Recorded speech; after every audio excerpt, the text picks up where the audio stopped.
بسم اللہ الرحمن الرحیم۔ السلام علیکم معزز ناظرین۔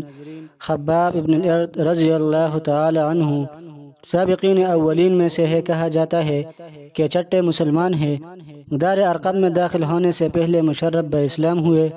ام انمار کے غلام تھے۔ جب آپ رضی اللہ عنہ اسلام لائے تو ام انمار نے آپ رضی اللہ عنہ کو سخت ایذائیں پہنچائے۔ ایک مرتبہ حضرت خباب رضی اللہ عنہ حضرت عمر رضی اللہ تعالی عنہ سے ملنے گئے تو حضرت عمر رضی اللہ عنہ نے آپ رضی اللہ عنہ کو اپنی مسند پر بٹھا کر یہ فرمایا کہ مسند کا تم سے زیادہ کوئی مستحق نہیں مگر بلال رضی اللہ عنہ۔ اس پر خباب رضی اللہ عنہ نے عرض کیا کہ اے امیر المؤمنین، بلال رضی اللہ عنہ بھی مجھ سے زیادہ مستحق نہیں، اس لیے کہ ان شدائد اور مصائب میں بعض مشرکین مکہ بلال رضی اللہ عنہ کے تو حامی اور ہمدرد تھے مگر میرا کوئی بھی حامی نہ تھا۔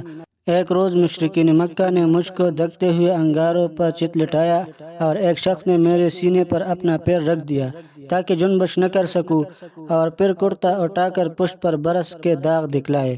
خباب ابن الارت رضی اللہ عنہ فرماتے ہیں کہ میں زمانے جاہلیت میں لوہار تھا، تلواریں بنایا کرتا تھا۔ ایک بار عاص ابن وائل کے لیے تلوار بنائی۔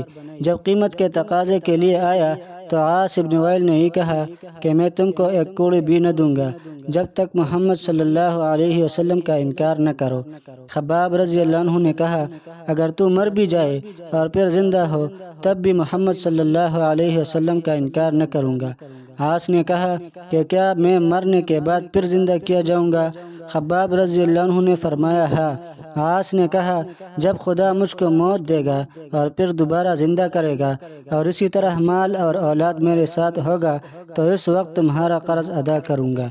اس پر اللہ تعالیٰ نے یہ آیات نازل فرمائی جس کا ترجمہ ہے بھلا آپ صلی اللہ علیہ وسلم نے اس شخص کو بھی دیکھا کہ جو ہماری آیتوں کا انکار کرتا ہے اور یہ کہتا ہے کہ آخر میں مجھ کو مال اور اولاد دیے جائیں گے؟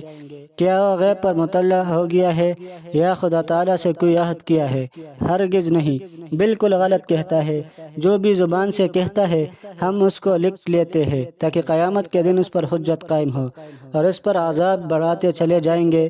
اور جس مال و اولاد کو کہتا ہے اس سب کے ہم وارث ہوں گے اور وہ ہمارے پاس مال اور اولاد سے خالی ہاتھ آئے گا۔